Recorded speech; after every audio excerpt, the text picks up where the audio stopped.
Start uncle.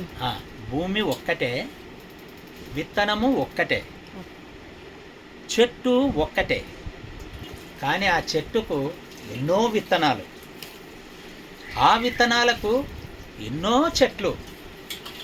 అలాగనే నేను పుట్టక మునుపు నా తల్లిదండ్రి గర్భంలో ఉన్నాను, నువ్వు పుట్టక మునుపు నీ తల్లిదండ్రి గర్భంలో ఉన్నావు, మా తల్లిదండ్రి పుట్టక మునుపు వాళ్ళ తల్లిదండ్రి గర్భంలో ఉన్నారు, మీ తల్లిదండ్రి పుట్టక మునుపు వాళ్ళ తల్లిదండ్రి గర్భంలో ఉన్నారు.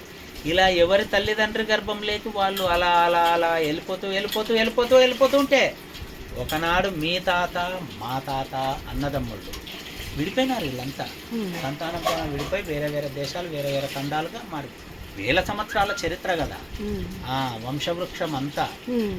కాబట్టి మీ తాత మా తాత ఒకప్పుడు అన్నదమ్ముళ్ళు. కాబట్టి ఈ భూమి మీద ఉన్న వాళ్ళు అందరూ ఒకరి నుంచే వచ్చారు, ఒక తల్లిదండ్రి నుంచే వచ్చారు. కాబట్టి ఈ యొక్క విషయాన్ని మీరు స్వీకరిస్తే అదే కొత్తదనం, అదే ఉగాది అని ముగించాను. అందుకే చంద్రబోస్ గారికి నచ్చింది. అంటే చంద్రబోస్ సెలెక్ట్ చేశాడు, మంచిగా చప్పట్లు శాల్వ కప్పి ఆకులు ఉగాది పచ్చడి, ఉగాది సందర్భం కదా, ఒక్కలు అరటి పండ్లు ఇచ్చేసి మంచిగా